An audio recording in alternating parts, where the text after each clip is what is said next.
Some other ways to raise your lid is to recognize the importance of leadership. It's really important to be able to be a good leader, and we'll talk about what a good leader looks like a little later. That opportunities grow and exist every day. All your experiences that you have, you can learn from them. All the mistakes that you've made, you can learn from them. Step out of your comfort zone. Growth happens outside of your comfort zone. How many of you get stuck into, or even have a chance for a promotion, but you don't want it because you're comfortable where you are right now? Have you ever been in that situation? You want to be able to step out of your comfort zone, do things new, do things that's going to help you grow. Be around people that challenge you. Research states that you're the average of the 5 people you hang out with. I mean, who you spend the most time with? My family. Yeah. The 5 people, you're the average of the 5 people you're around the most. And if that's just your family, and they're not challenge you in a good way, then you do have to go out and find other people that will challenge you. If those are your friends. Now, I don't see anybody pulling out their phone to unfriend people on Facebook yet, but you do want to reevaluate the people that you're hanging out with. You want people that are going to challenge you in a good way and not bring you down with them. You want to be intentional. That means set out each day. It may be a goal, like, hey, I want to get better today in such and such. Learn some of the laws. I want to get better in my effectiveness with leadership. How am I going to do that? And plan it out. So being intentional is very important. And then investing in yourself. You hear the word invest and you think, oh, I got to put money out there. You don't.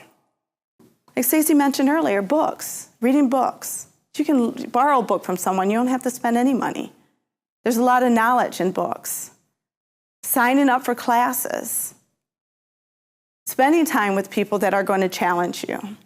Taking people out to lunch that's going to give you some, you guys can have good dialogue and you can see that personal growth, that professional growth. There's so many different things that you can do to actually invest in yourself. Well, we talk about, hey, have better leadership. Raise that lid.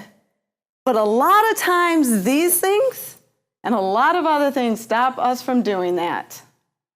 You guys look at that list. Is there anything on there that says you can think of something that you've been wanting to do for a long time, but something here or something else has stopped you from doing it? I'll give you an example. About a year ago, I was asked to go on a TV show. I did not want to do it. Did not want to do it. I said no. They said I'm not going to accept no for an answer. I still said no. They were making plans for me to be on this TV show, right? So my response via email was, I tell everyone else they need to step out of their comfort zone for growth. I need to start doing what I'm telling other people to do. So I said, okay. I did not want to be on TV. Look, he can tell you I didn't even want to be Mike. I'm like, there's no telling what was going to come out of my mouth. But he promised to edit, so we're good. But I did not want to be on this TV show. And they kept saying, yeah, you can do it, you can do it. I was in denial. Denial's there. Because I thought, for some reason, by the time we get there, there's going to be a good reason that I do not have to do this TV show. Lack of confidence and lack of knowledge. I didn't know what to expect. This is the first time being on a TV show. I didn't know what they were going to ask me. It made me nervous. I don't like talking in front of people. I really don't. So all of this had me really nervous. I was scared. I was this close to praying, yes, praying, that I would wake up with no voice the day of the show. That is how bad it was. So I ended up going on the show. And you know how they tell you, to be around people that challenge you. I took Rhonda along with me, and she was in the control room. And I knew once I was done that she would give me good feedback, honest feedback. So I said, go ahead, Rhonda, let me have it. She said, well, you had this non-Jessica look a lot. I was like, what is this non-Jessica look? Well, your head was tilted, forehead wrinkled, which I notice happens all the time now, but forehead wrinkled, and what else? Was it just head tilted, forehead wrinkled? And I said, I looked confused. She said, well, yeah. So the other thing I told myself was I was not going to watch this show. I was not going to watch it. It's over. I'm not going to watch it. I don't want to see how dumb I looked or sound. So I end up turning it on anyway.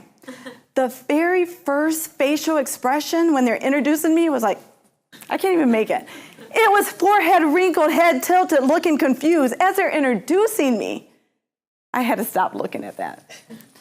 But I can say that I am glad that I did it. I can say that I was on a TV show and I challenged myself and that, I stepped out of my comfort zone. So when I come to you guys and say, hey, growth happens outside your comfort zone, I can really say it really does.